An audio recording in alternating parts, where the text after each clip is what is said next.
Hello, everyone. Today, let's talk about motorcycle structures and repair knowledge. First, we'll take a look at these 6 cases below. You might encounter them in the future. How would you handle that? This is what you need to learn. Let's take a look. Last year, a motorcycle owner in Hsinchu bought a used bike. He agreed to a 3-month warranty period. However, the motorcycle has always had issues. Let's see what really happened in this news. May I ask if you've ever had your vehicle repaired and ended up exploding? I truly think it's possible for repairs to lead to an explosion. This incident is quite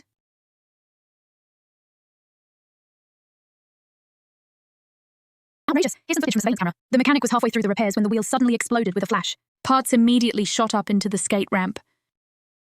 It even affected the roadside. The mechanic's hand was also cut and bleeding. This scene is terrifying to watch. But what's even more confusing for the owner is why a motorcycle repair would lead to an explosion, since I bought it. It's been less than 5 months, and the motorcycle has continuously had problems. Buying this bike has been really unfortunate for me. The owner alleged that last December, he bought this 6-year-old used motorcycle from the shop for 30,000 NTD. The shop verbally promised a 3-month warranty. Unexpectedly, the motorcycle frequently broke down. This time, the repair even resulted in an explosion. It made him question the mechanic's skills. He said that the repair costs would be split equally. But why should I split it equally?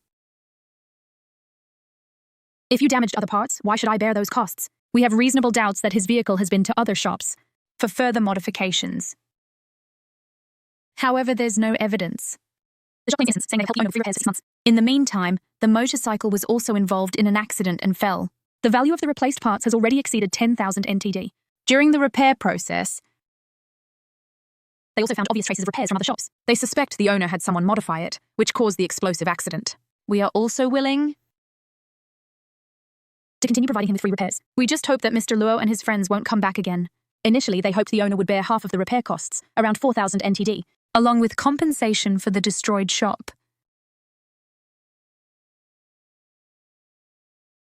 But the owner didn't accept. Now the shop has given up on everything. They just hope that after this free repair, the other party won't come back. Mira needs your support. Subscribe to Mira. Because we are not the parties involved, we don't fully understand the entire case. We haven't seen the items. We just want to provide a reference for everyone. So when buying a vehicle in the future, please pay attention to what is essential. Next, this is another case. What's the title here? Motorcycle repairs cost 68,000 NTD. For 27,800 NTD, you can buy a new bike. Right? What were you unable to accomplish? This is also something everyone needs to learn. Let's take a look. What kind of accident leads to motorcycle repairs costing 68,000 NTD, enough to buy a brand new bike of the same model? Unexpectedly, the other party owner later requested 17,000 NTD in compensation. Then, a repair quote for 68,000 NTD arrived, requiring the male student to pay another 20,000 NTD. The student found this unreasonable. Therefore, he rejected this claim. This is unacceptable. Why is there a need to repair the gearbox? The shop owner looked at the repair quote and exclaimed it's unreasonable. 13 items, totaling 68,650 NTD this year. This price could buy a brand new motorcycle of the same model. I find that quite unreasonable. The student collided with the rear right side of the front vehicle. The front vehicle tilted to the left, and both parties visually assessed it on the spot. License plate, exhaust pipe, right rear light, and fairings had initial damage. However, neither reported the incident, aiming for a private resolution. Later, the other party, however, began to claim against the male student. In the first 2 instances, he agreed to cover the cost for the exhaust pipe and 8 other items. The student paid 17,200 NTD. But this 68,000 NTD quote? To get to that amount, the vehicle would probably be completely totaled. It might be better to just buy a new bike. They're just looking at the exterior. And that's the exhaust. I feel there were many things, but we didn't report it at the time. That was my oversight. The other party continued to send repair photos. NR. Prove you've changed the engine. Asking a lion's share from him. The car owner tells the male student, engine damage caused by oil leakage. Cylinder repair estimate is 68,650 yuan. Wants him to pay 20,000. Netizens say it's a good time to modify. Change the engine himself. Find someone to fund it. He said it's because the oil leaked down, causing him. What was it that caused him to have a shrinkage? That's impossible. I find the repair unreasonable. It can't be repaired the first time. I'll repair it again the second time. Impossible. So there's definitely an issue here. Upon careful inspection of the estimate from the other party, there's no official stamp from the car dealership. Major problems, lawyer advises. If you encounter a car accident, you should report it to the police. If the compensation price can't be negotiated, you can seek third-party mediation. Never just think about settling with money. After watching this news, we know one thing. No matter how big or small the car accident is, you must call the police to avoid future complications. The key point of this video is good. Now let's take a look at the next one. Mr. Yu Huiluo's scooter suddenly stalled in Kaohsiung, so it was towed to the repair shop across the street. Because they were about to close, they left the vehicle there. The next day, it was all disassembled. After sending the beloved car for service, the body and parts were all taken off. The car owner accuses the shop owner of failing to inform. He was so angry that he asked a friend to take the car away, because you didn't explain in detail to the customer first. What aspect had issues? You just guessed. Because he guessed without asking, he said, "Why do I have to pay this extra 2,000? Mr. Lowe's beloved car suddenly stalled on the night of January 7th. What exactly does he owe to the motorcycle shop near his home? Because it was about to close. He left the car there first. As a result, when he arrived at the shop the next day, he was shocked to find the car's engine had been removed. He accused the shop of not informing him beforehand, and now has to pay 2,000 yuan for the reduction fee. Angry, he posted online, warning everyone to be cautious. He wants to say that back then he asked me to lend him 300,000. 200,000, 100,000, would he just ask for 2,000 more like you? 3,000, there's 10,000 here, 15,000, 18,000. But he didn't mention details, did he? Yeah, he didn't say. The shop's repair quote lacked details. Just a rough estimate. The car owner feels cheated and has accusations. The car shop owner has something to say too. Anyway, the photo shows you got up this morning. The result is this junkyard needs to be left here. Check whether you need to yield when the cars have all stopped. I know the other party would do that. Mr. Lowe's car was ultimately repaired at a friend's shop. The boss said it needs checking. Actually, it doesn't need to be disassembled. Like this, its steel support pressure is insufficient. Mr. Lowe's car tested later shows insufficient pressure after the engine was disassembled. Confirmed it's the steel head leaking air, which is the reason the car won't start. Instrument testing shows it needs to be completely dismantled. We will first roughly provide a price estimate. If you agree, then I will proceed with this action. Just like this, before maintenance, it's essential to communicate with the car owner, including maintenance items and quotations. They must all be made clear. The accused motorcycle shop simply did not inform beforehand and proceeded to disassemble the motorcycle, which caused consumer disputes. Dongshan News Comprehensive Report. Next, let's take a look at this. This is similar, also selling. Used car water leakage after the leak. Replacing parts cost over 90,000, but the car still couldn't move. So what was the result? They countered the car owner with malice. Just to resolve this tens of thousands, it requires more time to deal with. Worth it or not, that's for everyone to decide. Now let's understand what the detailed situation is like. Similarly, we don't express who is right or wrong because we are not the parties involved, as there are some details. Everyone says he has his good side. No one mentions his bad side. A lot of things are the same, you know? This also has to remind you all. In the future, when you look at things and listen to things, you have to see both sides. Let's take a look. The ultimate ride isn't half bad. The rider is trembling this time. The exhaust is puffing out thick white smoke. The bike sometimes starts and sometimes doesn't respond. It broke down again. The car owner can't take it anymore because this is already his ninth time sending it for repairs. Same shop, fixed again and again. He claims the bike still has issues. I've probably gone back and forth from the end of February to around mid-May. I can't even count how many times because so much has happened before. I don't trust him at all anymore. This used motorcycle, CBR 250, is said to be under the cursed area. More than 2 years ago, Mr. Rao bought it for over 300,000 yuan. It's now already a 6-year-old ride, he says. In February this year, the radiator started leaking and was smoking when delivered to a fellow rider, introduced to a repair shop. Little did he know, this was just the beginning of a nightmare. Previously, he had it fixed 5 or 6 times in total, including changing internal engine parts and modifying the computer, spending over 90,000 pounds. Yet it still wasn't fixed. He requested the shop to cover maintenance costs, plus a depreciation value of 100,000. A total of 200,000 was rejected. He told me, "You see a doctor." But the illness doesn't get better. Would you demand compensation from the doctor? When I heard this, I found it very puzzling. I want to say it's my attitude problem. Today, whether I'm in a good mood or bad, I emphasized to him, "I'll help you get the bike back, I'll sort it out for you, even if it's on this matter. You come over to blackmail me, because in my eyes this is blackmail. You want me to buy your entire bike, and still at a normal market price.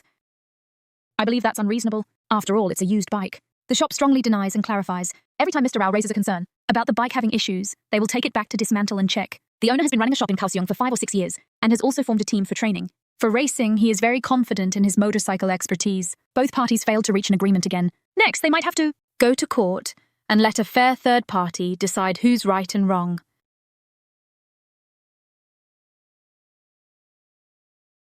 Alright, finally, let's take a look.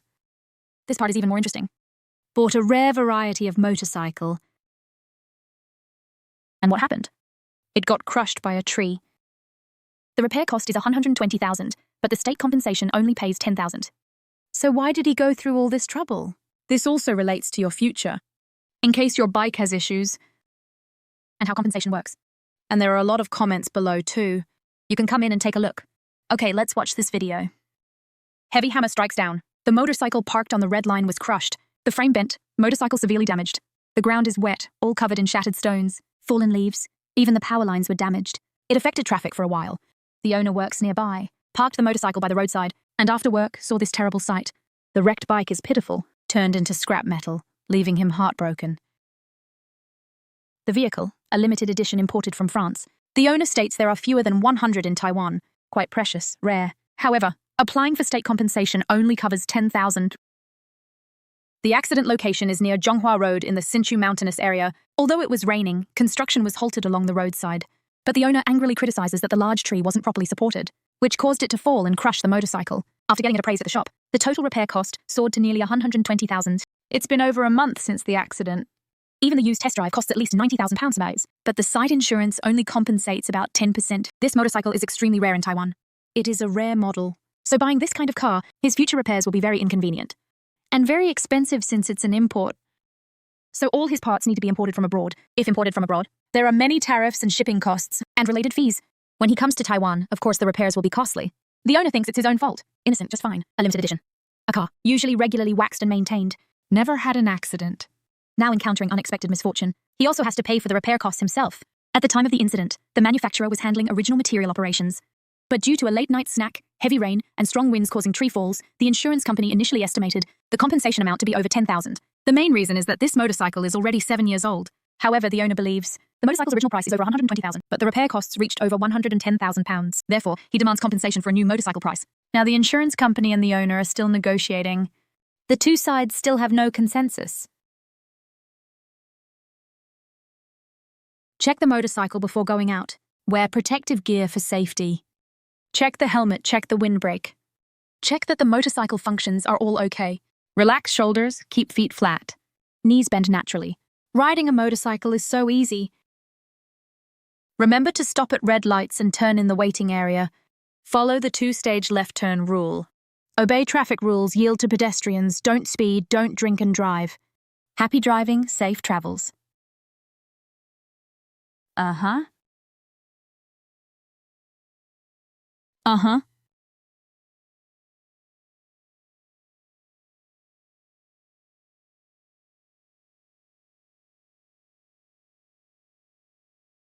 Due to motorcycles being economical, convenient, and easy to learn, they can be seen everywhere in Taiwan.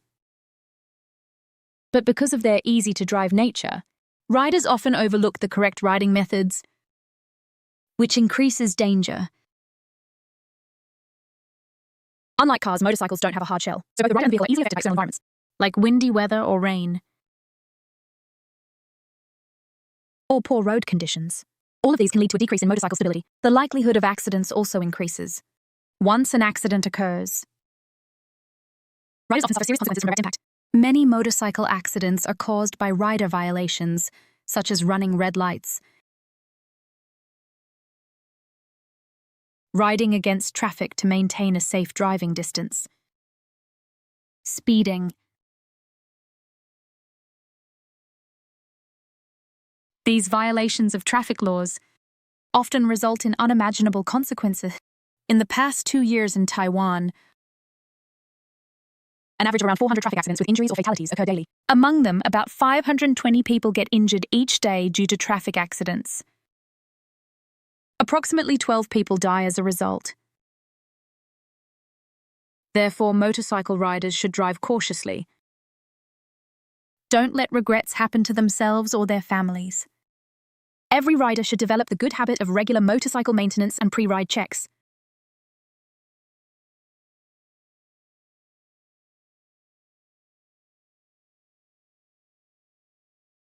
To detect problems early.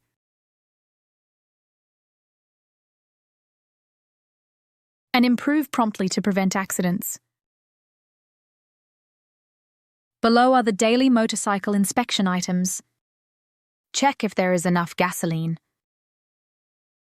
Check the color, viscosity, and oil level of engine and gear oil. Check the tires, paying attention to whether tire pressure is normal. Check if the tread depth is sufficient. Check for cracks, damage, or abnormal wear on the exterior. Check the engine, noting the sound when starting. Low-speed operation and acceleration should be normal. Check the brakes. Pay attention to the regular speed, which should be 1 to 2 centimeters. Check if the brake line has any external damage. Check if there's enough brake fluid. Check if the brakes function well. Check if the brake fluid for the disc brakes is sufficient. Check the lights, paying attention to the headlight. Turn signals. Brake lights and function of reflector light. To see if they're bright and normal. Check the battery, noting if the battery is loose. Check if the terminals are rusted. Check if the security bolts are loose. Check if the security labels are in consistent positions. Check if the horn functions normally. Before riding every day, check the 3 key parts that directly affect riding safety. That is, the brakes, lights, and tires. Also, check that there's enough gasoline, at least for 1 day's usage. After everything is checked properly, only then can you depart, because the brighter the color of clothing.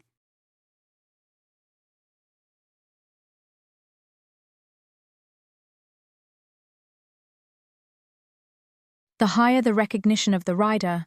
Therefore, riders should wear high-visibility clothing, like white, pink, yellow, etc. Pink, yellow, etc. Especially when riding at night. You should wear clothing with reflective designs. This significantly enhances riding safety.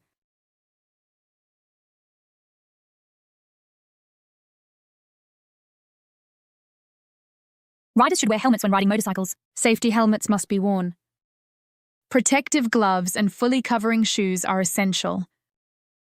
When purchasing a helmet, choose one with impact absorption features, and that has passed inspection or certification markers. Do not use helmets that have suffered severe impacts, or helmets that have lost their impact absorption ability. It is also absolutely unacceptable to remove the inner layer for ventilation purposes. After wearing the helmet and fastening the buckle, there should be enough space for one finger to fit between the chin strap and your chin. If it is too tight, it may be uncomfortable for the head. If it is too loose, the helmet may fall off during an accident, increasing the risk of head injury.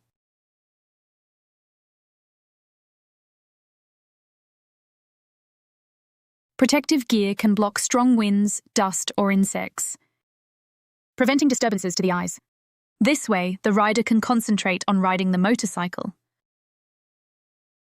Wear gloves that allow for easy finger movement, and gloves with grip can protect the hands.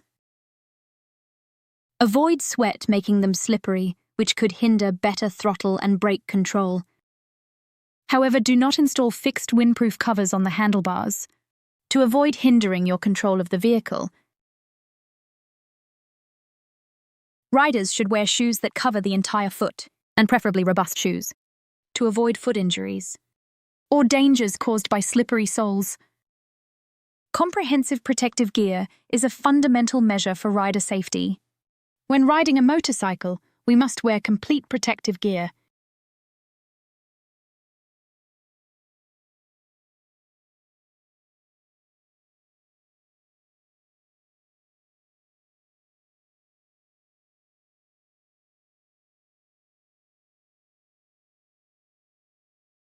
When starting the motorcycle, eyes should focus ahead. Collect all information about what's in front. Shoulders should be relaxed. Elbows should be slightly bent and leaning slightly towards the body. The upper body should lean slightly forward. Without exerting force, lightly grip the handlebars. Keep your hands about a foot apart at the front. To facilitate access to the braking lever, thighs should gently touch the seat. Knees should be naturally bent, maintaining about 10 centimeter distance from the front storage box. Feet should rest flat on the foot pegs. Toes point forward, slightly inward. Motorcycles with fixed rear seats can carry one passenger. Passengers must wear helmets. Passengers should align their bodies parallel to the rider. They cannot sit sideways. To maintain balance while riding, both hands should clasp around the rider's waist. Knees should gently press against the rider's thighs. Feet should rest flat on the rear foot pegs. Maintain a relaxed posture. Riders should gather traffic information while driving. After careful thought and judgment, the time needed to reach a decision and take action is called reaction time. The distance traveled during this time is called the reaction distance. Subsequently, the distance covered from when the vehicle starts to slow down until it completely stops is called the braking distance. The total stopping distance includes both the reaction distance and the braking distance. Therefore, to maintain a safe distance, it should be based on the braking distance. To avoid rear-ending the vehicle ahead, as the driving speed increases, the reaction distance and braking distance become longer. Therefore, when riding a motorcycle, the safe following distance concept is to always pay attention to the front situation and actions of the vehicle ahead. Maintain a distance that allows for immediate braking. In adverse weather conditions while riding, a longer distance should be kept from the vehicle ahead.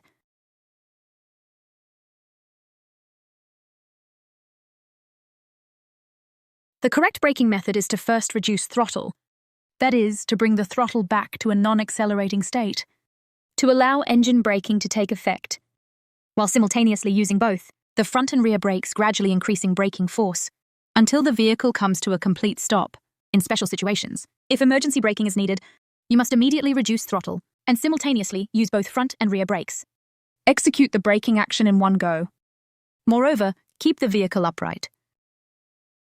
Do not lock the wheels to avoid losing control due to skidding. If skidding occurs, reduce braking force until the wheels start to turn again to regain control of the vehicle. Braking methods should also be adjusted according to external conditions, such as road surface conditions. Weather conditions will affect braking operation and effectiveness. When driving on uphill or slippery roads, from now on, prioritize rear brakes. Front brakes serve as a supplement. When going downhill or on dry roads, prioritize front brakes. Rear brakes serve as a supplement. When accelerating, gently twist the grip. This will increase speed smoothly. To decelerate, control speed by easing off the throttle. Use the brakes only when necessary. Never accelerate too quickly. Avoid any behavior of racing. Illegal overtaking has always been a major factor in traffic accidents. Therefore, it is unnecessary. It's best not to overtake. If you must overtake, ensure you have sufficient confidence. First, signal to inform other vehicles. Then overtake quickly on the left side of the front vehicle. Do it in the shortest time possible.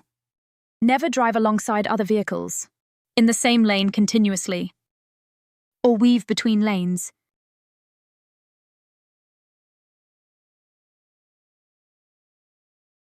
When vehicles travel around curves, centrifugal force acts due to inertia.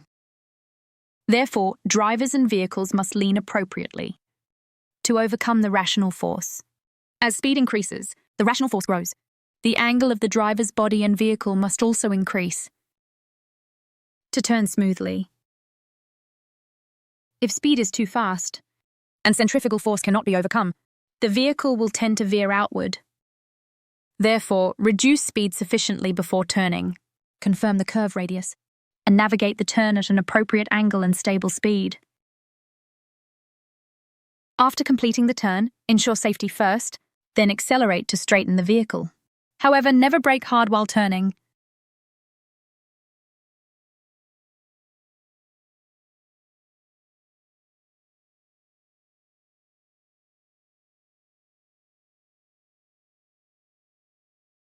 When riding in the rain due to reduced friction on the road, vehicles are more prone to skid and braking distance increases. Therefore, slow down. Maintain a longer distance from vehicles ahead. When traveling on gravel or uneven surfaces, reduce speed. Keep your body relaxed and move with the vehicle. Lower down to absorb impacts. This reduces the force of impact and maintains stability of the vehicle. The human eye needs time to adapt to changes when facing different brightness conditions. Therefore, when entering and exiting tunnels, it is essential to slow down and proceed carefully. Turn on your headlights to help your eyes adjust. When meeting oncoming vehicles, their lights can cause glare. Therefore, do not use high beams when vehicles are crossing paths. When the driver's eyes are affected by glare, look away from the light source. Additionally, slow down and proceed cautiously. Vision can deteriorate as speed increases. The field of vision also narrows. Thus, drivers should avoid speeding to prevent accidents caused by visual misjudgments. While driving motorcycles, drivers must use the rear-view mirror to assess the situation behind them. Therefore, absolutely do not remove rear-view mirrors. There are also blind spots in sight. So when starting, turning, or changing lanes, turn your head to check the situation behind. Also, avoid entering vehicles' blind spots to prevent danger.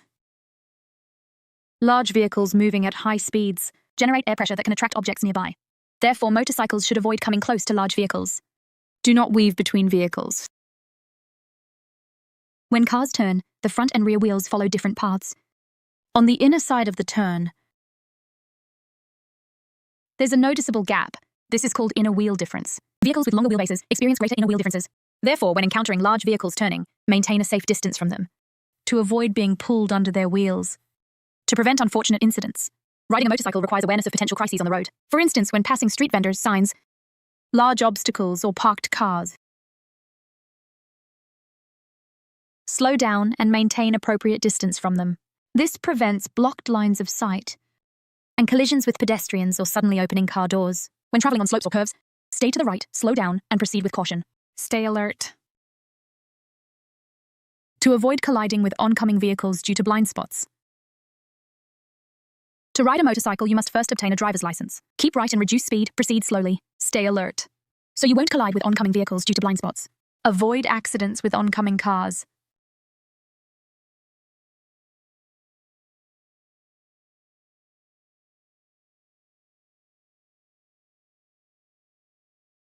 To ride a motorcycle, you must first obtain a driver's license.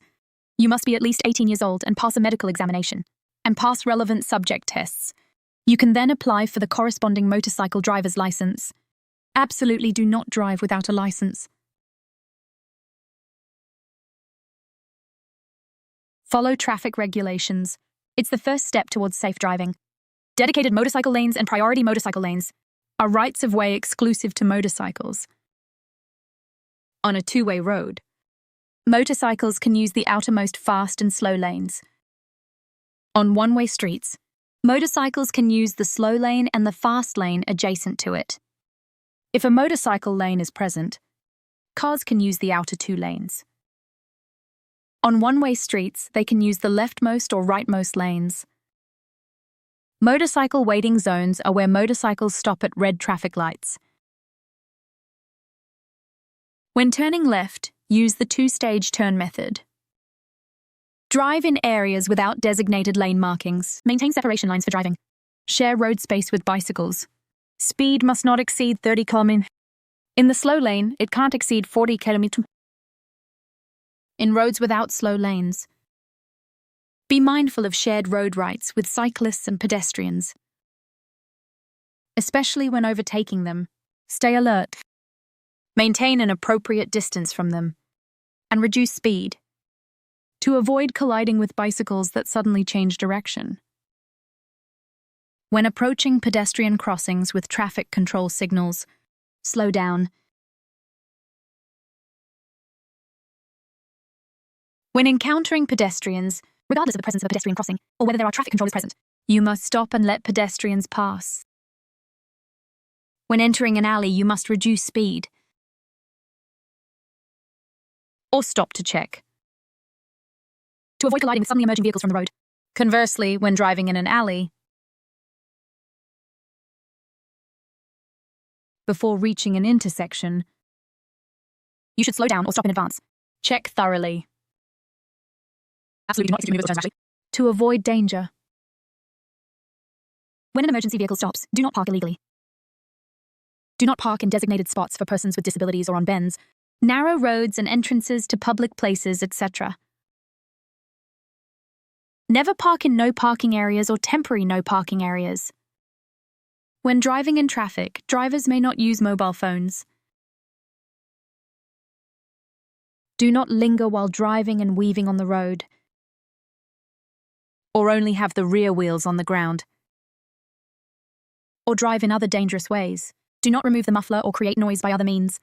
Otherwise, you will face very severe penalties. In the event of an accident,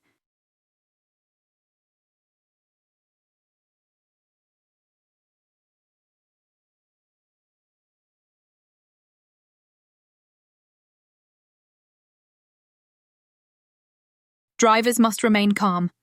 If it is only a minor collision, vehicles should be moved to the roadside and reach a settlement with the other party as soon as possible. In the case of a serious accident, first set up warning signs with items on the scene and dial 110 to report the incident. On the call, clearly state the accident location, time, type of vehicles, and circumstances of injuries. If there are no fatalities, use marked items to outline and position the bicycle wheels and handlebars. Finally, move the vehicles to the roadside and wait for the police to arrive. If there are injuries or fatalities, immediately assist the injured or call 199 for rescue, but do not arbitrarily move the accident vehicles or evidence at the scene. Only if the injured parties agree can the vehicles be moved to the side of the road. When the police handle the scene, they must verify whether the relevant records are correct before signing. This is to safeguard your rights. Absolutely do not leave the scene. Otherwise, you will face penalties, such as suspension of your license or criminal penalties. Follow the 5 key tips for safe driving. Look up ahead to increase safety distance.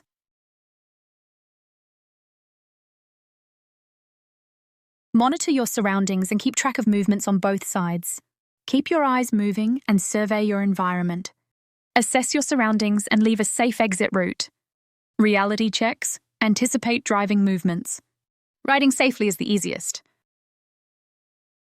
Don't forget to check your vehicle, wear protective gear, and comply with regulations. Stay away from dangerous incidents for a joyful ride. Safe travels and return home safely. After watching this video, it discusses the content inside.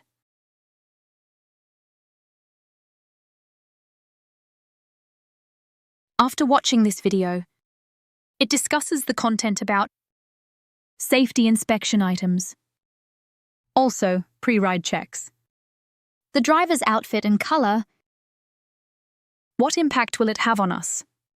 Also, the function of accessories. How to properly wear a safety helmet. Alright, 5th, safe riding posture. 6th, operation of brakes. 7th, safe turning attempts and also potential dangers and countermeasures. 9th, specifically some regulations for drivers. Lastly, we also discussed accident handling. I hope all you trainees remember this after watching the video. It should be firmly ingrained in your minds. Okay, next up, let's look at this dispute. Let's understand a bit about it. Analyze it. The person just finished changing the tires. Not long after, he rode back, saying there are strange sounds from the rear wheel.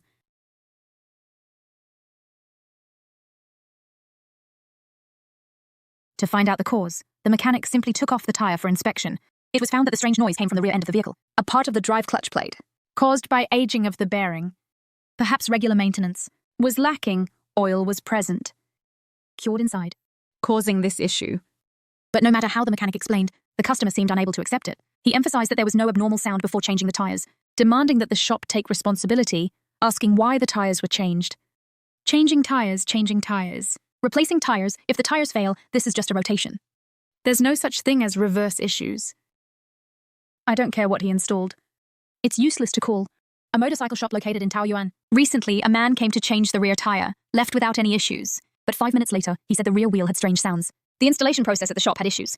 The mechanic checked the rear wheel on site, informed that the problem was with the drive clutch plate on the left side of the tire, but the man couldn't accept it. He left a negative review afterward, making the shop quite angry. Changing tires and clutch plates have no relation. It doesn't matter. What he wanted was no noise. I replied to him that it was impossible to have no issues with you. There was dirt present, or the bearing itself had problems, emitting a sound from the drive. The clutch plate is part of the motorcycle's transmission system, located on the left side of the rear wheel, mainly controls the rear belt components. Similar to the rear chainring of a bicycle, it's a consumable. The vehicle will wear out over a certain mileage. Plus, without maintenance, it will deteriorate, producing abnormal sounds. Typically, a shop would recommend replacing the clutch plate or the entire assembly. The assembly costs about 2,000 to 3,000. The shop stated that if it was their fault, they would be willing to admit it, but if the customer insists, they would absolutely not accept unreasonable requests. Dongshan News reported from Taoyuan. After watching this news, why did the instructor show this segment to everyone? Because you may encounter this in the future. However, let's talk about this from a fair perspective. The motorcycle shop owner, he shouldn't really say. His experience is somewhat lacking. No need to mention changing tires. After the car shop owner signs in, he will first check the brakes. Check the tires. Everything is checked thoroughly. Also this tire, they will shake it a bit, to examine it loosely. If the bearing we mentioned earlier is already worn out, shaking during movement will show gaps emerging. It will shake back and forth, making riding the motorcycle unstable. Because they didn't do this. The customer just left it there and walked away. This created a need for rescue. Earlier, they mentioned a thing called a bearing. So what is a bearing? In Mandarin, it's called a ball bearing, with balls added inside the rollers. So your hand can operate. Many mechanical devices have this. This thing has a layer of grease applied inside. In our Southern Min dialect, grease is called milk oil for lubrication, and if it rolls for a long time, will it wear out? Yes, it will wear out. It will indeed wear out. After wear, it will shake and wobble. Unusual sounds will emerge. The grease inside will also deteriorate. If you don't replace it after a long time, it will also go bad. This is actually a consumable item. All right, let's take a look. Let's have a look. What is a bearing? Okay. Let's click in to see. Is there something called a bearing? The making of a bearing. This is the bearing we're talking about.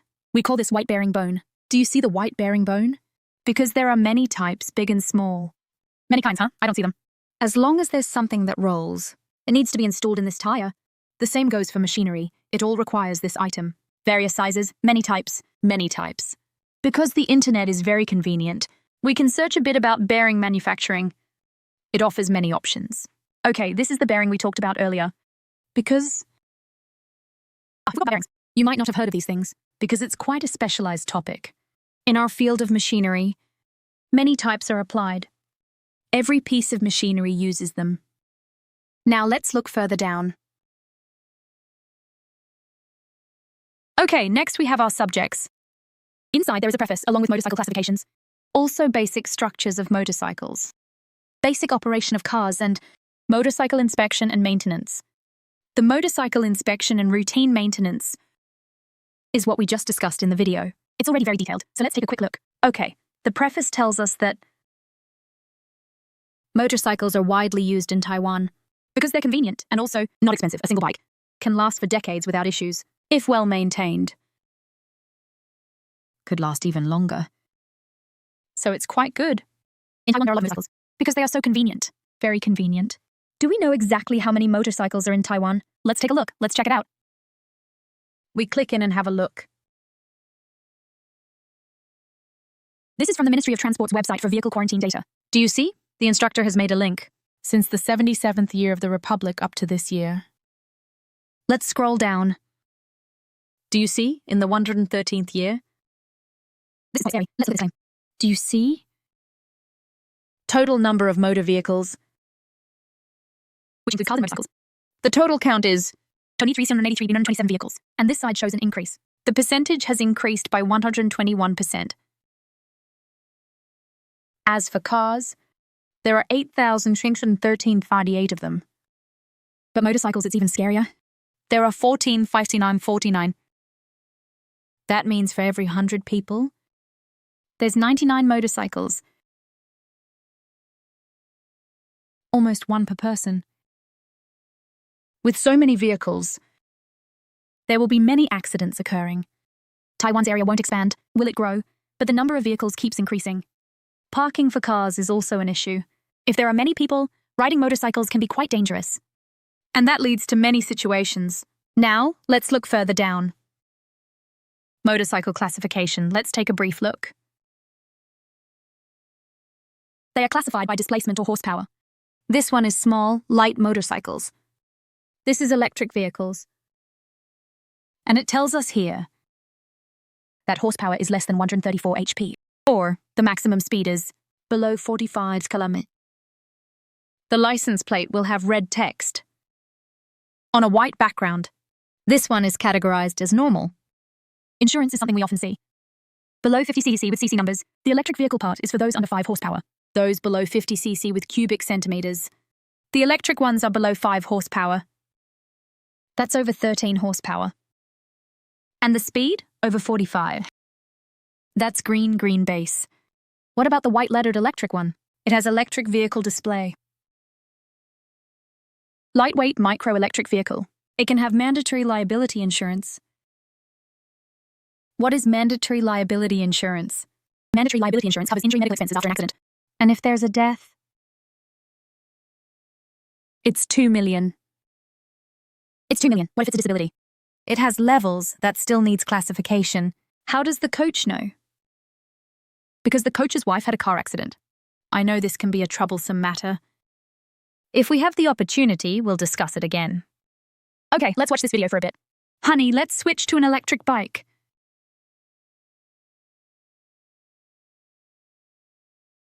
No need for a license plate then. Wrong! Your information is outdated. It's outdated, right? Electric bikes have been renamed micro-electric two-wheelers. Besides needing a license plate, you also need to insure mandatory automobile liability insurance. If the owner doesn't renew insurance after 6 months, the license will be cancelled. How do you know all this? I'm a good road user. Micro-electric two-wheelers also require mandatory automobile liability insurance. Driving safety is more guaranteed. Okay, this is the new regulation for the year 111. All right, let's continue. Regular heavy motorcycles, which we can generally see on the road, are between 50cc and 250s. And the license plate? It's white base with black lettering. And what about electric vehicles? It has the electric vehicle display. Large motorcycles have bigger exhausts. Usually, we can see that the plate is yellow. Yellow plate large motorcycles are from 250cc to below 550cc. Their engines exceed 40 horsepower. Large motorcycles have red plates. Generally red plates. That refers to motorcycles over 550cc. Horsepower above 54. If classified by fuel use, gasoline vehicles are divided into 2 types. One type is the commonly seen cross type. Generally, that is the gear motorcycle. And there's also another type, the step-through motorcycle, which has 2 types. Generally speaking, the cross rider can change gears. Okay, this is the step-through motorcycle. Commonly known as scooters, right? Scooters have continuous variable transmission. If you let go, it slows down. No need to shift gears. Therefore, it's more convenient. Currently, electric vehicles are also divided into 2 types. One is the rechargeable type. You have to ride the motorcycle there, plug it in to charge. The other type is the exchange type. Exchange type, like cartridges. When out of power, pull it out to charge. Install the fully charged battery first. So it's more convenient. More convenient indeed. Here it shows. The cost of charging stations is relatively low. And the fixed batteries are not easily moved, collided, or damaged. Safety is generally higher. Currently, at present, rechargeable motorcycles have a longer waiting time because you have to wait for the charging time. You can't just swap out and leave. So there are pros and cons. Let's take a look. No, this is the charging room at the charging station. Motorcycles need to charge over there. The other type doesn't need that. Swapping batteries is simply more convenient. More convenient now. See, these are the batteries we often see at many service stations. Okay, now let's take a quick look at the basic structure of vehicles. Specifically, gasoline vehicles, fuel vehicles. Okay, let's take a look at the appearance. We can take a rough look. Okay, let's look at the exterior. We'll roughly take a look. Just take a quick look, it's like this. The handle is to adjust the direction. It controls the direction of the vehicle's movement. So where's the gas pedal? The gas pedal is on our right side here. Do you see the right handle? What about the rear view mirror? It's used for starting off, turning, overtaking, changing lanes. And while driving, we always need to keep an eye on the traffic behind us to reduce traffic accidents. The rear view mirror also has blind spots. We need to look back to check the situation behind us. I want to remind everyone, this cannot be removed. This must be here. Now, let's talk about headlights. They are divided into axle-type lights and headlights. Axle-type lights and headlights. Some configurations may not include them. There is a big headlight. The headlight has high beam and low beam switches. It's here, the high beam is the blue indicator light. If turned off, it's just the low beam. Let's look at this diagram. Above, it's the high beam. The inner blue light is on. At night, the projection angle is higher. During the day, it can still be seen. It's brighter then. The low beam has a lower angle. That angle is lower, and the brightness is not as strong. We can tell from the appearance. Next, let's talk about turn signals.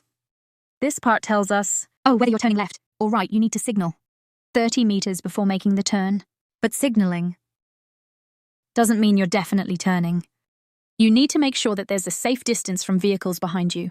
After you turn, will it affect vehicles approaching from behind?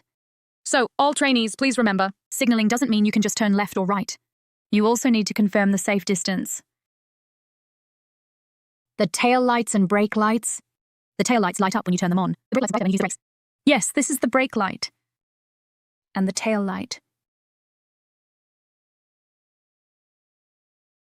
This is the bulb. The headlight bulb, the headlight bulb. Generally, there are two filament types. Two filament types. Because the low beam has a filament. For the low beam, one filament is off. So only one light is on.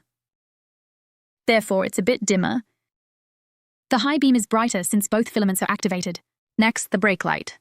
The brake light also has two filaments. When the small light is on, it's on, right? And when you press the brake, it becomes even brighter with the other light. It will be brighter. The turn signal has only one bulb. This part of the bulb. I want to remind all trainees. However, before changing the bulb, you need to remove the original broken bulb. Then take it to the materials shop to compare. You shouldn't just buy randomly. If you buy randomly, you'll have to make an extra trip. Got it? It's the same with everything you do. When something's broken, you need to replace the part. You need to take then you can buy it and use it at home. This also needs to be reminded to all trainees. This is something you can change yourself. Now this is about the fuel cap. Most of the time they are quite similar. Just take a quick look and that's good. Then it's the motorcycle's ignition part. Just turn the key. Now the design of this motorcycle also includes hooks for helmets. The motorcycle's port section. Just turn the key to open. Alright, the design of this motorcycle also includes a helmet hook. In front, there are two hooks here, the type of vehicle. Different designs will have different results. Next, the tools that come with the vehicle. Regular motorcycles only come with these. There are only these two tools. This is called a socket. A socket. What do we need to guess? To remove the spark plug, we need to ignite that spark plug, and there's also this one. This tool is like a flat screwdriver. And there's also a crosshead screwdriver. Only these two tools are available. Well, this is for checking the spark plug. Just a basic understanding is fine. Why? Because we don't need to take it apart. We let the maintenance shop handle the disassembly. If you need to see the spark plug, you have to remove the casing. If you dismantle the casing, you won't be able to put it back together later. So it's enough for us to know. I don't recommend you students guess at this. All right, let's take a look at the next one. This is the news, and he said, battery belt spark plug. The 3 major parts that often get you ripped off. Let's see what he talked about. How does that help us? What gets ripped off the most?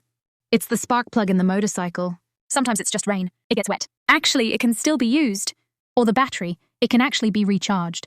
Or this belt might just have a small crack. And then there are the tires. If there's a flat, it can actually be repaired, but general customers can't differentiate between good and bad. Many mechanics rely on their old experience and tell you that it's broken. It can't be used. You need to replace it, often charging you a hefty fee. But the public actually has ways to protect themselves. We have a multimeter. This is still a low charge. So this level of charge means it couldn't be used even after charging. That's when we would recommend changing it. Additionally, there's also the risk of being ripped off regarding this. It's about material quality, because it's hard for the public to discern normal from defective. For example, this battery, the genuine one costs 1,000 yuan, but the aftermarket one only costs 600. That's almost a double price difference. The genuine one is made by the original manufacturer. Its lifespan is relatively longer. Moreover, it operates better. The aftermarket ones are generally made by others. Therefore, parts like belts, batteries, or tires often get compared for prices by customers. Nowadays, many car dealers have also established fixed pricing targets.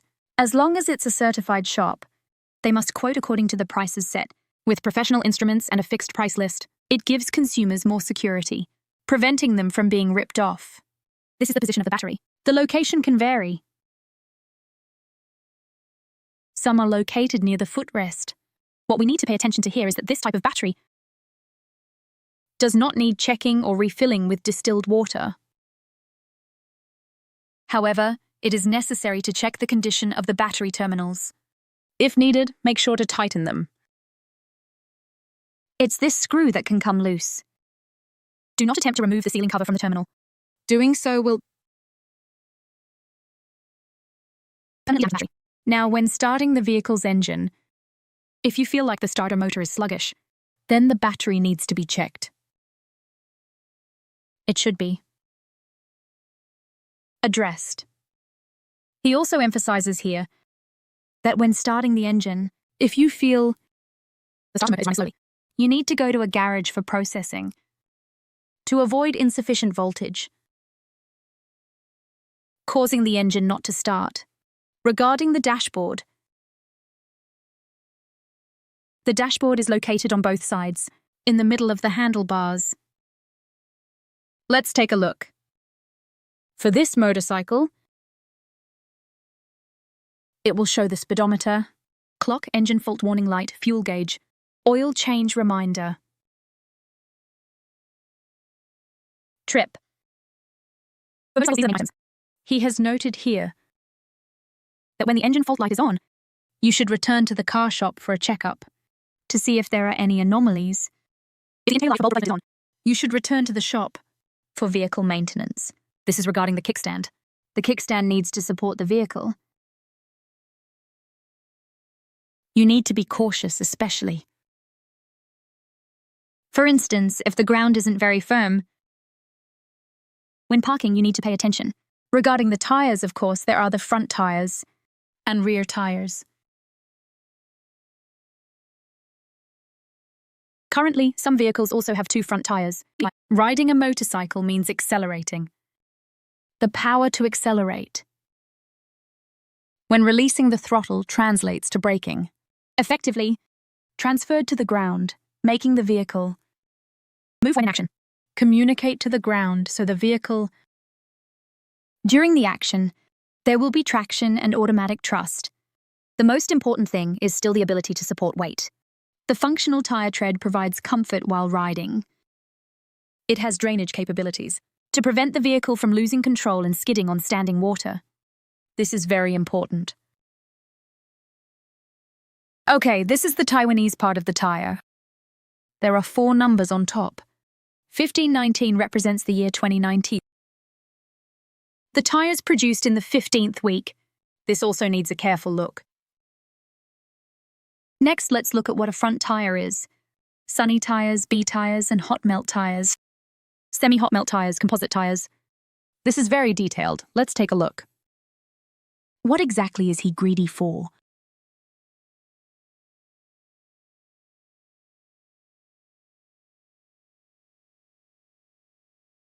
Wow, it looks like the rear tire has blown. Quickly move it to the motorcycle shop. Show it to the boss. Dad, it looks like my tire has blown. Yeah, let me help you check it out.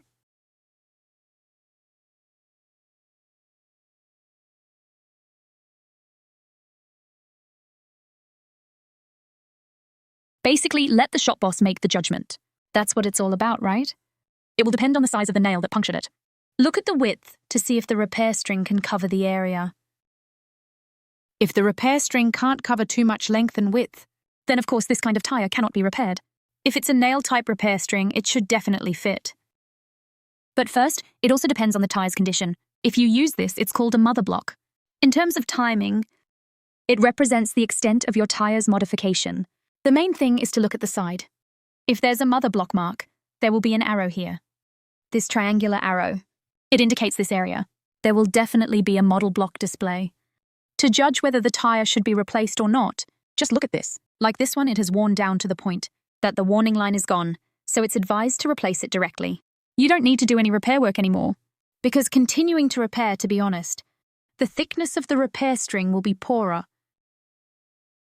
Moreover, now government regulations require that when worn to this extent, it must be replaced. Otherwise, regulatory agencies will impose fines. Speaking of types of tires, the most common in the market is what's called a persistent tire, feather tire, or there's this type leaning towards sunny and rainy tires. These are the three main types. There's another type, which is called road tires designed for commuting.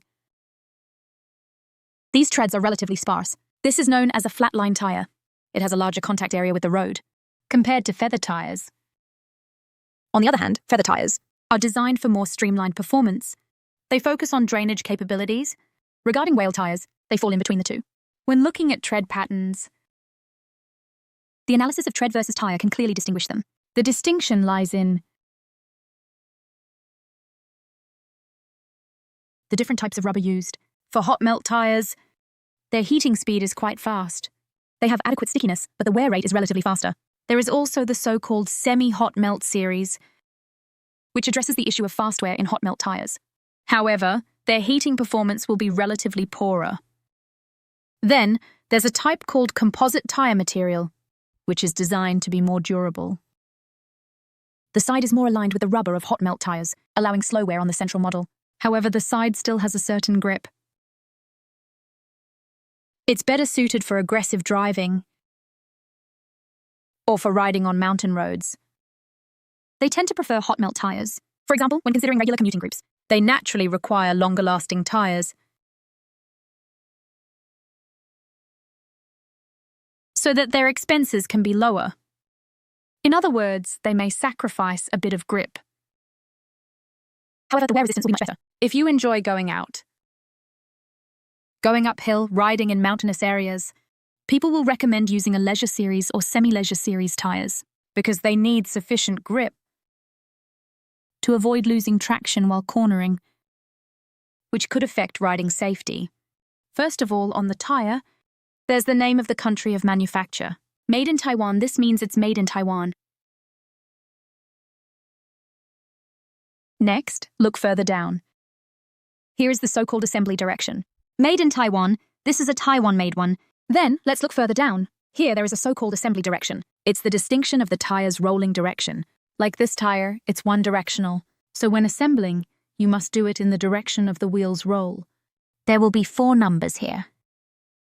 This number, many people are quite curious about. This is called the tire's production. The 2 19s after the date represent the year. The first 2 digits, 19, represents the week. In other words, it's the 19th week of 2019. The tire was produced. There's a C922 stamped here. This indicates the brand of this tire and what its model is. Next to it, there's this row of numbers. This is called the specification table 130.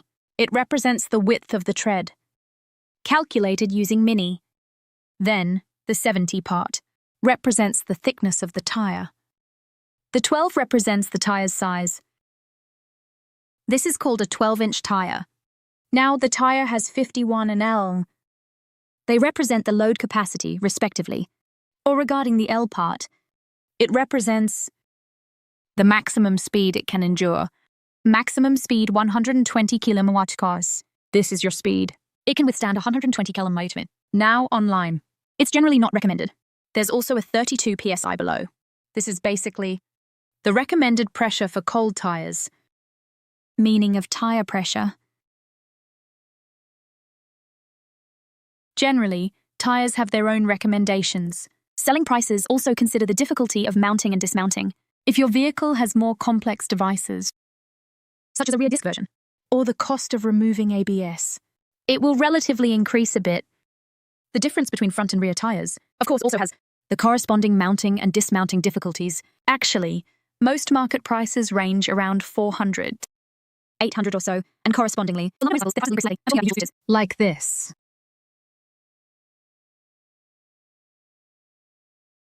This video is really great. However, the coach needs to add 2 points. The first thing is to say, after a tire punctures, it will slowly deflate. During the slow deflation process, your vehicle will shake. It will wobble, especially when turning. Your vehicle will change angles. So at this time, the vehicle will feel a bit unstable. That is when the tire is losing air after it deflates. Of course, you need to find a tire shop to fix it, right? If the deflation is severe, don't drag it along, because dragging it will wear the tire. If worn too much, the tire won't be repairable. The entire tire will then be scrapped. Another thing about tire repair. He just talked about tire plugs. Tire plugs are a strip of, how to describe. Well, let's look at another section. Then we can understand what a tire plug is. In our car course, we talked about tire plugs. Let's see where it is. Here, number 8. Because our motorcycles do not have spare tires. Our motorcycles do not have spare tires. But previously motorcycles had spare tires. In the old Skoda exhaust cars, they had spare tires. If you have the chance to see a Vespa, that type of motorcycle, they had spare tires. Before they had spare tires, now they don't have spare tires. One image shows a puncture from a screw. And above, this is the tire plug. A plug strip is similar to something like a rubber soft strip-like to shove into that hole, into that puncture. Then put it. After the tool is pulled out, the puncture repair strip is attached to the tire. Under pressure, it fuses with the rubber, and the tire is patched. This method is quicker, like the one below. The inner tube is patched from the inside. It's because our whatever, bullshit glue, you know. You have to remove the entire tire, take off the rim and patch it from the inside. Which method is better? The puncture strip on top is simpler. It's cheaper, and the one below is more expensive, because you have to take the tire off. However, I recommend the students to use this method for patching tires. Don't use the puncture strips, because if you use the puncture strips, there will be a chance of air leakage. You may ride for a week, or even a month, and sometimes it will slowly deflate. So I suggest using the method below, patching from the inside. All right, that's the tire section. Add some posture. Next, let's take a look at this. This is the one Michelin has launched. It doesn't require inflation. No air filling needed. A tire that doesn't need air when driving. Have you seen it? The latest airless tire developed by the French giant Michelin has been adopted by the French Postal Service. This new type of tire doesn't need to be inflated. Of course, it won't burst either. The Postal Service's delivery vehicle slowly drove out. At first glance, it looks just like a regular vehicle, but on closer inspection, the tires are hollow. This is Michelin's new product, the Optis tire. Michelin has been developing airless tires for several years. Now it has officially signed a contract with the French Postal Service. On the 27th, 3 postal trucks were the first to install and hit the road with Optis. It's expected that by 2024, around 40 postal vehicles will be equipped. It's a tire that has the characteristic of having no air. All right, this is the new type of tire, developed by Michelin in France. It actually feels pretty good. However, we need to use it for a while to truly see if it's practical. This is common with many products, just designed, and it seems quite good. However, after using it for a while, you'll encounter many issues you didn't expect. So when buying something, including a car, when purchasing a vehicle, it's the same. Don't rush to buy a newly released car. Let the market settle for a bit. Problems may arise after some time. You'll get some feedback, and then you will know whether this motorcycle or car is truly reliable. The design is good, but next, this is about bicycles. It's the same. They use padding, meaning they fill the inside of the tire, with something similar to foam. At this point, you don't need to inflate it, right? It's quite good, yes. However, still, it will take time to prove itself. Back in the 70s, we had the Inventors Exhibition in Taiwan. When hearing about the invention fair, everyone thought it was pretty good. True, those days were really interesting. However, not many people made money from the inventions. They were mostly trivial inventors. Once, there was a tire that I saw reported on TV, so I went to Taipei to take a look. At the expo, it was a motorcycle tire. They tried many iron nails on it. After pulling them out, surprisingly, the tire did not lose air. Quite strange, right? It was very strange. The coach was also puzzled as to how it was so amazing. We chatted a bit, because he was the owner of a motorcycle shop. Back then, many people rode motorcycles. Flat tires and crashes were common. Generally, there were bruises and injuries. But if you don't believe it, if a truck or a large vehicle comes from behind, it's over for them. So he got the idea. Tire hugging, crashing. If I had to guess, it's usually a black eye and bruises. But if you don't believe it, a truck or large vehicle is coming from behind. He's done for, so he had some sinister intentions. It's designed for this. The tire comes out. Its principle is to coat the inner side of the tire with a layer of silicone, coated with thick silicone. Then you stab it with a metal rod and pull it out. The silicone will seal the hole,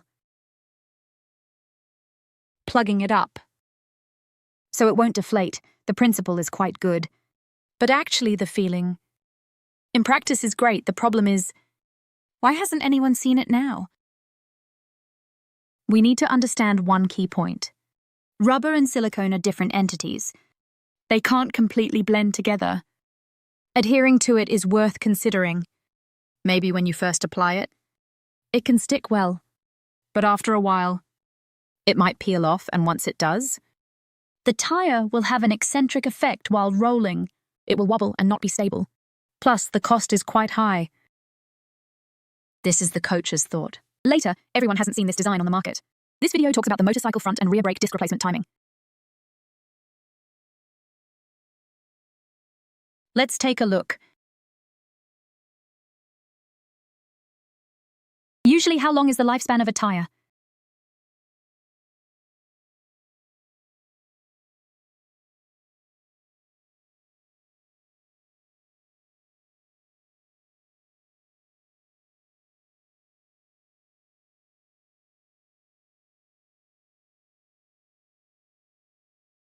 Lifespan, yes.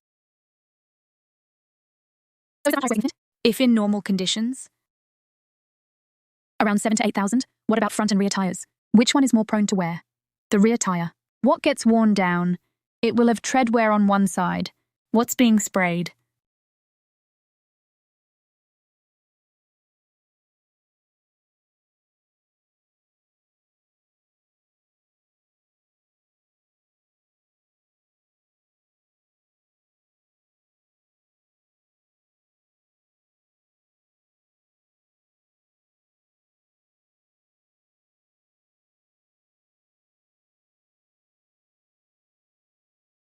Check if there's any tire edge or if it's leaking air.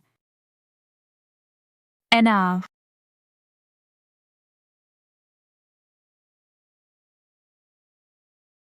Haha, just checking like this. If it's leaking, what happens? It will bubble. Now we're changing the rear brake pads. How do we check? Looks like they need to be replaced. Check this distance. Oh.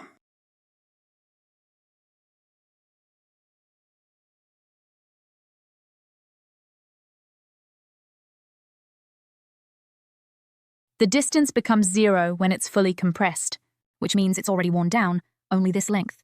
And it's already compressed. It's tight. So its lifespan depends on your use. Everyone's usage situation. Like this. Scissors. Why turn back? Look at that rust climbing.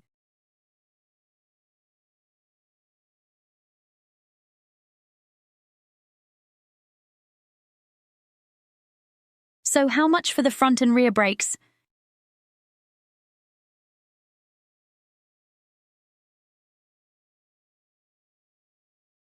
The total is 2,000, okay?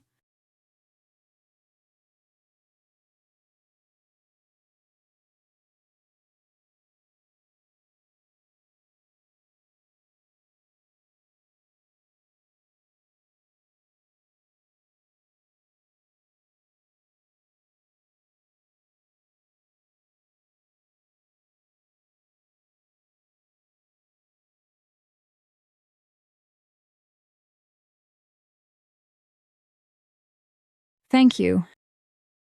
Speaking of costs, there might be some discrepancies.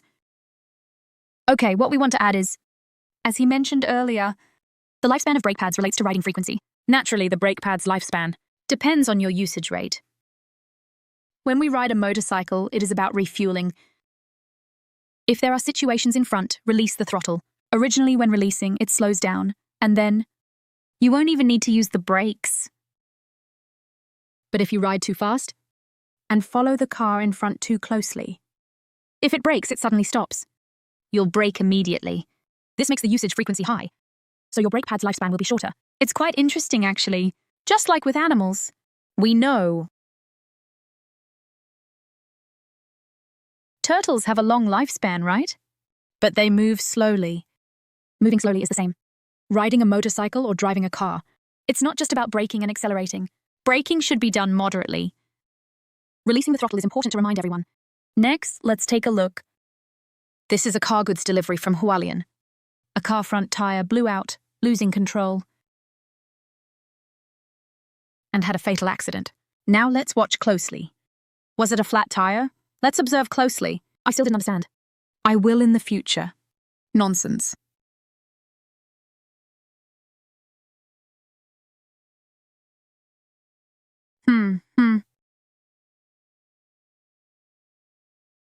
Did you notice? Why did the accident happen? He raised his left hand. After gathering it, it looks like he's wearing a helmet. But then his right hand swayed. After swaying, he couldn't stabilize the vehicle. So let's remind all the students, absolutely don't ride a motorcycle with one hand.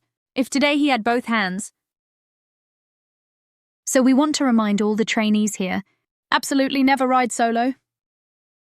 If he today has both hands, still nothing, originally let go of both hands, still steady our vehicle. But what if you let go with one hand, plus a flat tire? He couldn't stabilize the vehicle, so he crashed. Next, let's take a look at the internal structure of the motorcycle. Internal structure. We can roughly understand it since time is limited. Okay, this is what the coach filmed on the motorcycle. A motorcycle which is fully disassembled. The exterior is fitted with some plastic casing. The U-box is generally placed here. This is the engine part. This is the other side.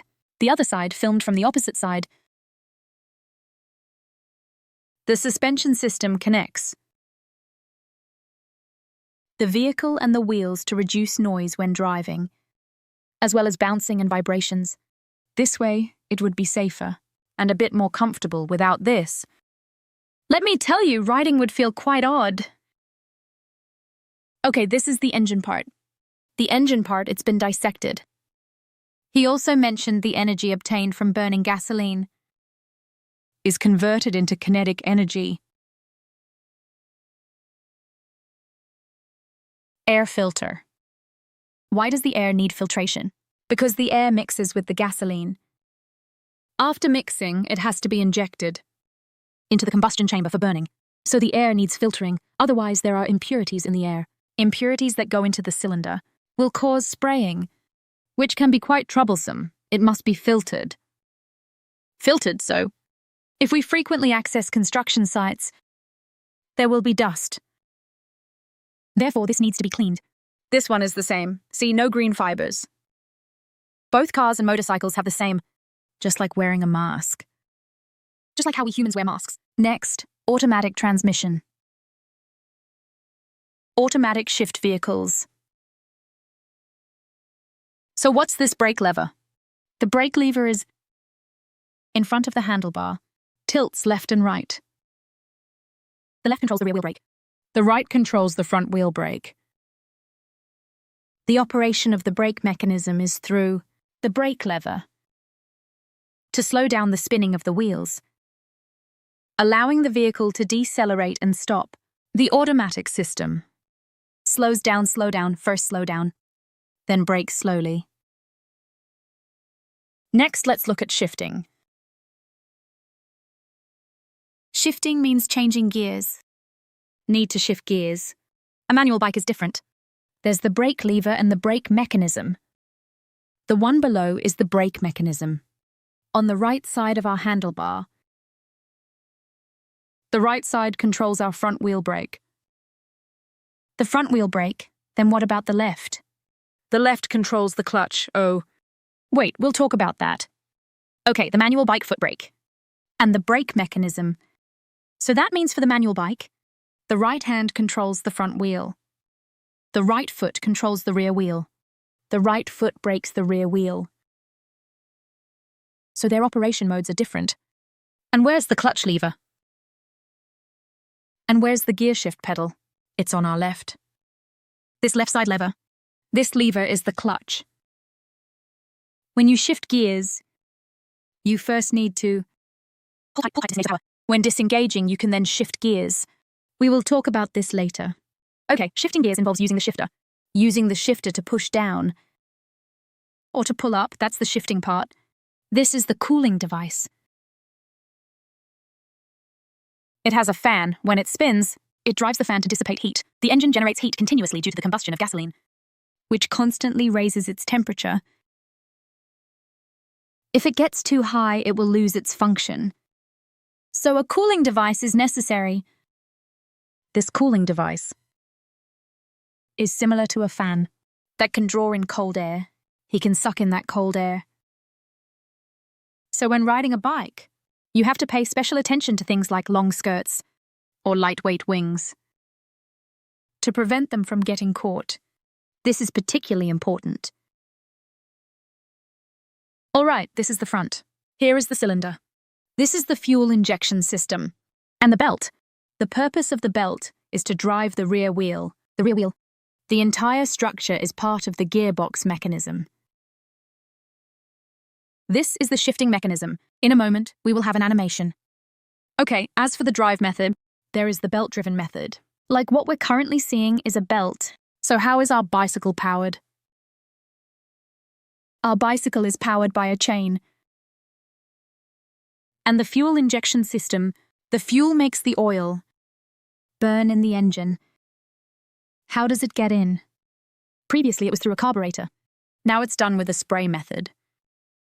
The biggest difference is that the fuel injection system requires conditions to provide proper oil supply and control of the ignition angle, ensuring the engine gets optimal performance. Compared to carburetors, it's more environmentally friendly and reduces pollution. Additionally, it saves fuel consumption. So carburetors are no longer in use. Carburetors have become obsolete. The exhaust pipe is meant to expel gas, to release exhaust fumes. So why is there waste? Because the engine burns gasoline, producing exhaust that needs to be released. Just like us humans, we inhale. Breathe. Breathing in requires us to exhale. Yes, inhale and exhale. Actually, the principle is the same. Next, let's talk about electric vehicles. Electric vehicles skip the internal combustion engine. The internal combustion engine contains fuel systems, intake systems, exhaust systems, and ignition systems. Among its components, if we compare costs with fuel vehicles, there are significant differences. As for the battery and electric powertrain, they account for over 40% of the cost of electric vehicles. Next is the electric control motor, around 10% to 20%. In fact, home appliances focus on product design and improvements. Generally, many things are similar. After using them for a period of time, they will undergo improvements because drawbacks will emerge, thus leading to the development of electric vehicles. because they are more environmentally friendly and easier to produce. However, as of now, there is still room for improvement, because products are like this. Looking at it from a historical perspective, every product continues to change. Product design is always like that. The appearance of electric scooters looks exactly like gasoline vehicles. All of these are necessary components. As for what's inside the box, just install the battery. The internal structure of the scooter varies by brand, varies by model, and also has differences in the future. Here we see the display of the spare battery, main controller, motor, cooling system. This is a photo of the entire electric vehicle disassembled. This is the quality of the public version, basic vehicle operation. Power system. Let's take a look at the power system. First, let's talk about bicycles. In fact, when we put scooters and bicycles together and compare, it's just about getting both tires to spin. To make both tires rotate, we do it by pedaling. Pushing the bicycle pedal, that will make the scooter spin. To make the two tires rotate, it's done with what? With gasoline? How to turn gasoline into power. Let's take a look at this animation. So now the internet is very convenient. Let's look at this picture. Have you seen this animation? He writes 123 here. If it's 1, then it goes into form. Intake forms, and what about this intake? It's a mixture of oil and gas. Gasoline mixed with air. Enters into the cylinder. Let's take a look at 1. He can't stop, just take a breath. Compression, and after compression, it ignites. The second stroke is compression. Should reach the peak. After reaching the peak, then the third one, ignition, the spark plug ignites. When the spark plug ignites, it will produce, what? An explosion? When the explosion happens, it pushes down. Well, the explosion pushes down. Pushing down is how power is formed. Okay, after pushing down, the exhaust gas after combustion has to be expelled, right? Okay, let's continue to see. The explosive waste is expelled. 1 is the intake, and also the exhaust valve. The spark is over here. Then the tires move. Is this action similar to us pedaling a bicycle? Exactly the same. It's just that we let gasoline burn to produce this action. In terms of the engine system, what we just talked about means fuel burns inside the engine to produce power. That becomes an internal combustion engine. With an internal combustion engine, there's also an external combustion engine. So what is an external combustion engine? An external combustion engine is a steam locomotive. The steam locomotive burns coal to boil water, and after boiling, there's steam, and steam creates pressure. Pressure is the same. It pushes the piston.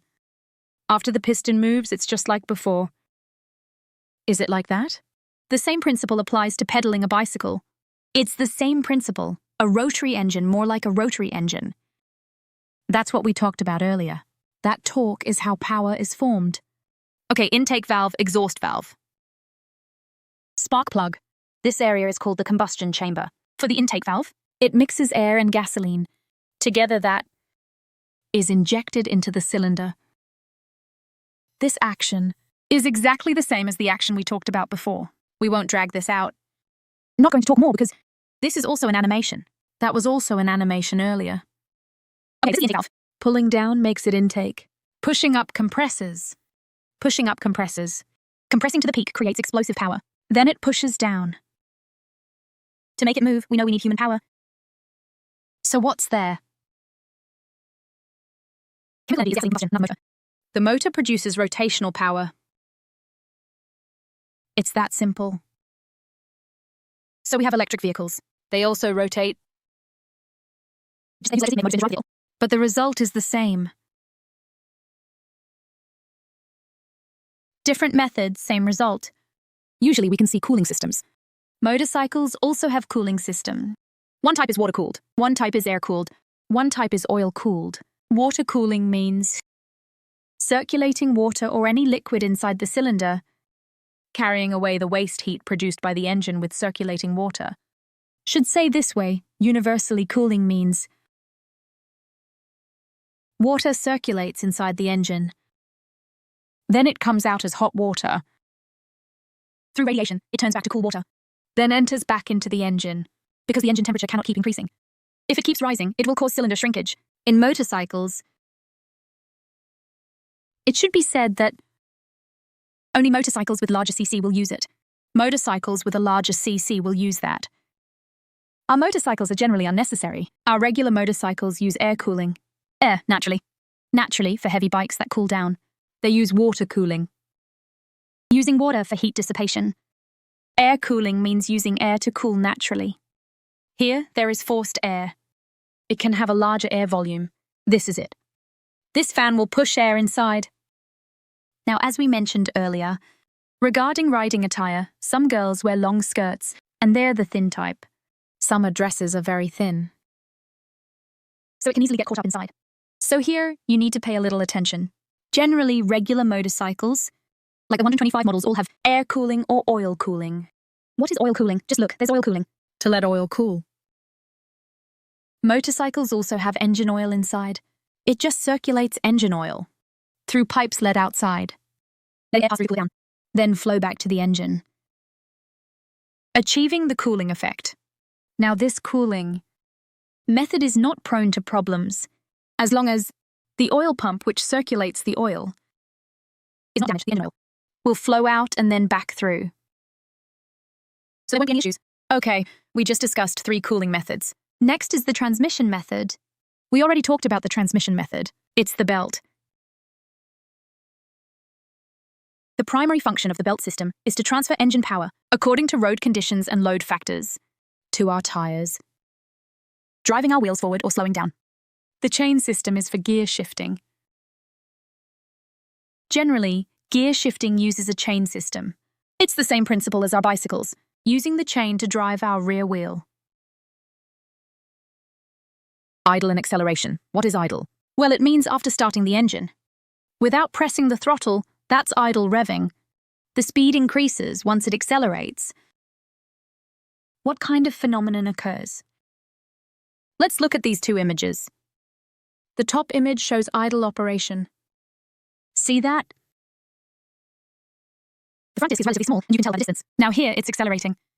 Acceleration, because in this structure, there will be centrifugal force pushing outward, so its diameter increases. The larger diameter pulls at the back, making it faster. Okay, let's observe starting the vehicle. First, it's in idle. It hasn't started moving the rear wheel yet. Now it's time to throttle. Have you all noticed? After throttling, the disc expands because there's a design inside. Through centrifugal force, when accelerating,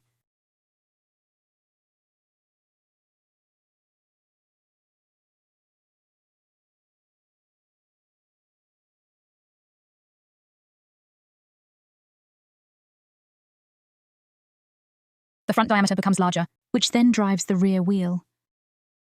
This is the principle behind continuous variable transmission. Well, that was the principle of the gearbox. We'll see animation here. We watch it. This has an animation. There is an animation. Stop the vehicle. We just mentioned that. The front still has 2 handles on the left and right, but these are not brakes. The right front controls the front wheel. On the left side, the left side controls the clutch. The gear shifting part is on the left side, right here. On the right side, it's the foot brake.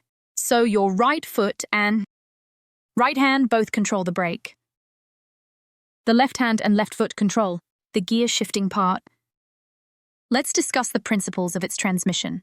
Many students find that gear shifting stalls and feel that shifting is hard. So let's understand the principles of shifting. As for shifting gears, let's talk about its traditional principle, because many academies think that stalling a motorcycle, when it stalls, they feel rolling. It is very hard. So let's understand the principle of rolling. Power from the engine is transmitted through the rotation of both A and B. In your clutch's tight state, pressing the clutch tight will disengage it. That left handle, when pulled tight, will separate the clutch. The disc, if B's disc is spinning, then C will rotate. After it starts rotating, it will drive the tires through the chain. Next, this diagram shows the engine in operation.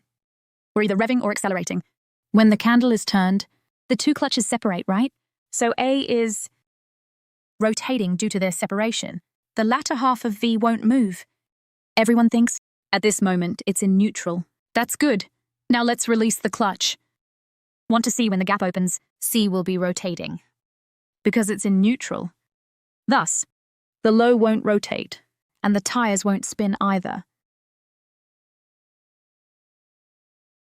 Gentlemen, look. It's rotating now. C is rotating, D is not moving. Can we? Of course not. If we continue recording like this, your gear will break. So at this moment, I must disengage and pull tight. After that, the power will disconnect. Disconnecting makes the gear slow down. At this moment, we can change gears. Make the gear shift. After performing the gear shift, releasing the clutch allows the vehicle to move. It starts moving, that's right. So why does it stall?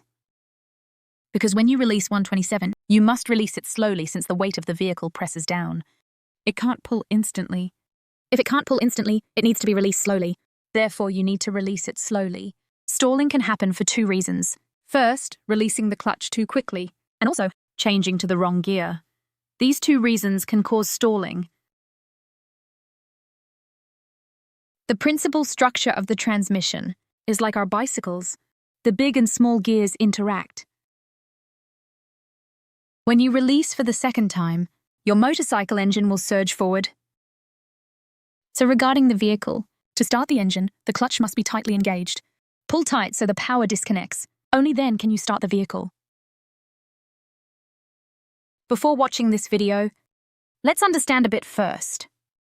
Here is our left hand, which controls the clutch. When pulled tight, it disengages. When released, it engages. Wait a moment, the video will have the sound of revving, which tells us students that when starting, as you release the clutch, you should give a little throttle. This way the start won't stall and will be quicker. Let's listen to that sound. All right, this is the vehicle. Neutral is here. For first gear, you push it forward into first gear. For second gear, push it up. You will pass through neutral, but you need to apply a bit more force for second. If your force is too weak, it will return to neutral, then push up again. It seems like neutral, as if it hasn't gone in. So release a bit from the machine, no worries. Release. It went into third gear, push up again. It's still the same for fourth gear. Pushing down for back gear will be the same. Like this. You also need to release. That's your handle. Then release a bit more. It will jump in. This is the relationship between gears. Pushing down again, you'll get to 2. Then if you push down again, you will pass through neutral. Your force will go through neutral. So if you push a bit, you get neutral. And a little more neutral. If you raise it again, it's first gear. This is how it works. Look at first gear. All right, this is the introduction to our guest. Okay, just the same, you need to release it slowly. You need to slowly release your hand. Okay, it moved. Let's change to 2 images. Using the device, pull the device up. Get it ready.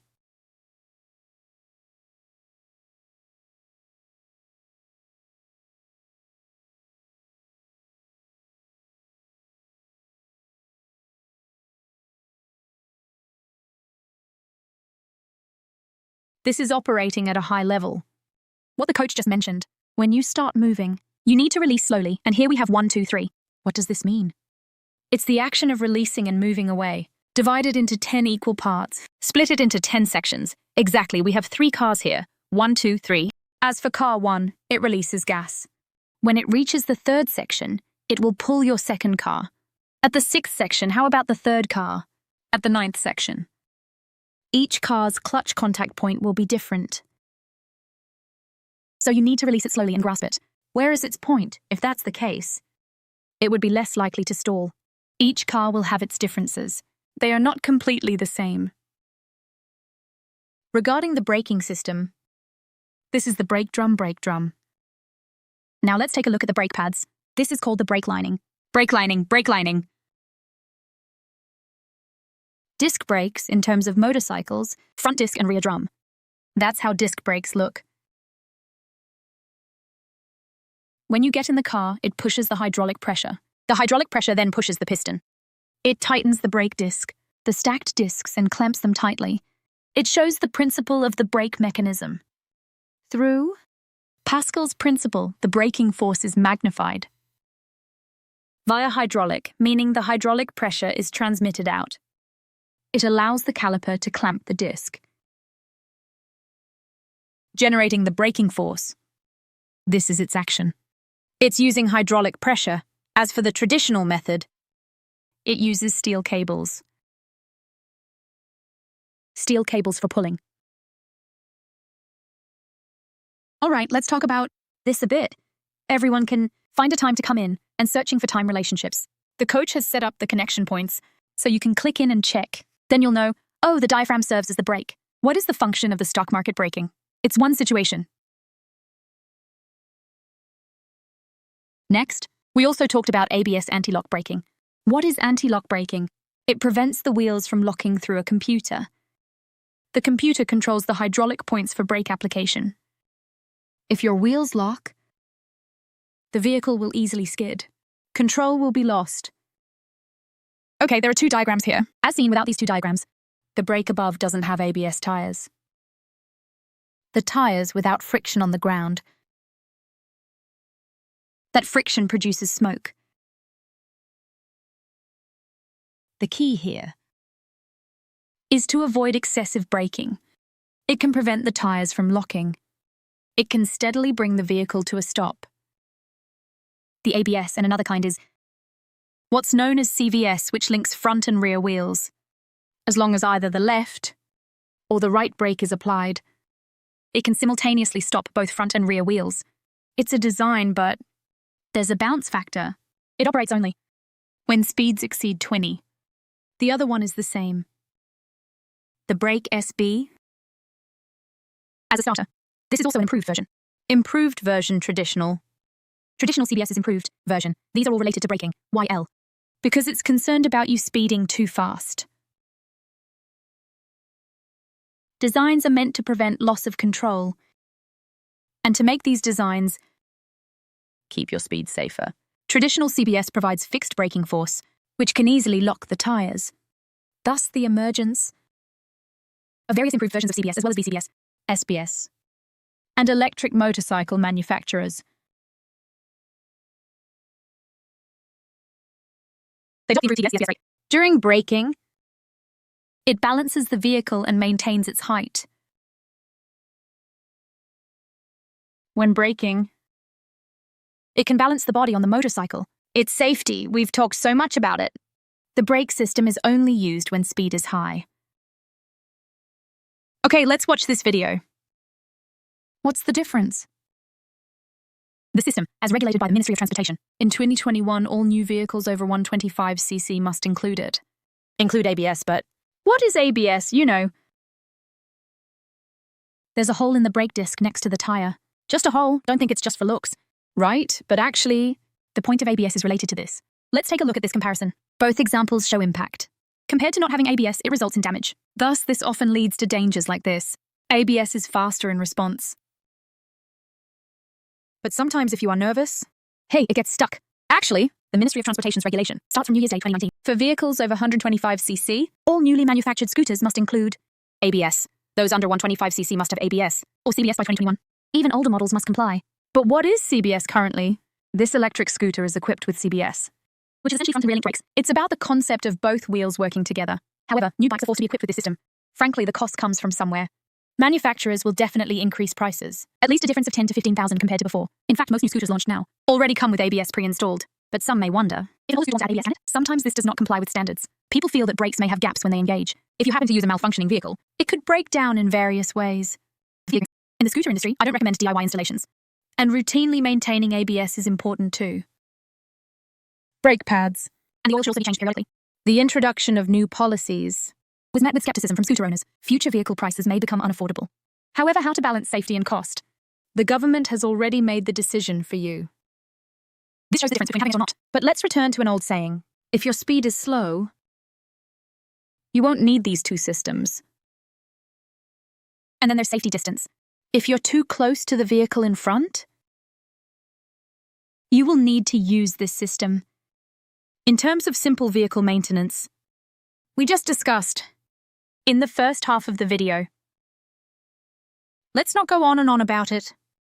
Let's look at this news report. From this news, what can we learn?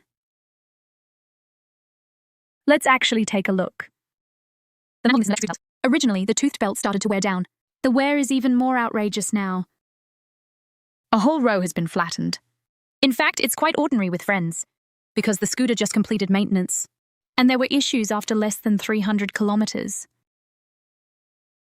The technician didn't catch it, which nearly led them to a fatal situation.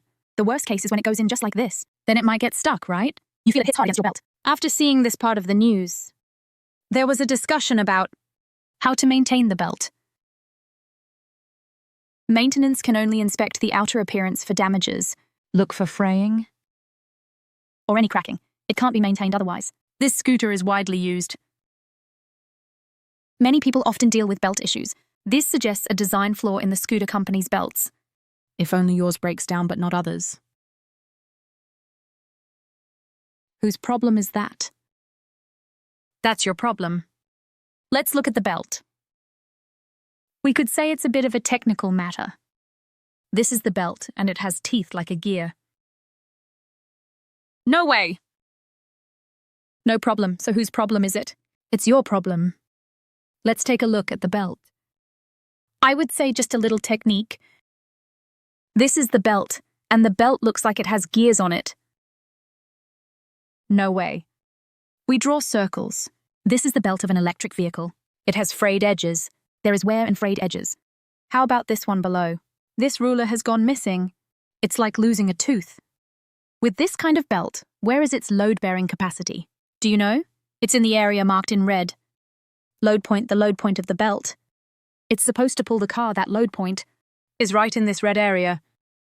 The motor of a fuel car. Its belt looks like this. Where is its load point? Its load point is on this surface marked in yellow. It's the entire surface. Not just a point. Why is that? Why does the gear in an electric car fall off? Because of the force when accelerating. It makes a difference even if you're heavy. Instant acceleration, quick start. It has to pull you. Does it need to be quick instantly? So, it causes that ceramic to lose all its teeth. It can't spin instantly. The load is heavier. As for this fuel type, it is the whole surface. The entire surface is bearing the load. It's not just the gear bearing the load. So, different designs will produce different results. So family thinks it's him. Bad habits when using the motorcycle. Sudden acceleration. At the intersection. Starting off, just accelerate hard. The city's power is great. It can easily collapse because it's made of rubber. Handling motorcycle anomalies. If there are abnormal situations while riding a motorcycle, you need to go in and out to a motorcycle shop for inspection or maintenance to avoid problems escalating, leading to repair costs. Here there's also a defensive driving manual. This is official information. We have a connection point here. You can also check it out, see what is actually discussed inside. Well, finally, motorcycles are an important means of transportation in our lives. So we must know the correct operation methods. Moreover, using such tools can endanger the safety of others as well as our own life, so it must be taken seriously. Well, today we conclude our course.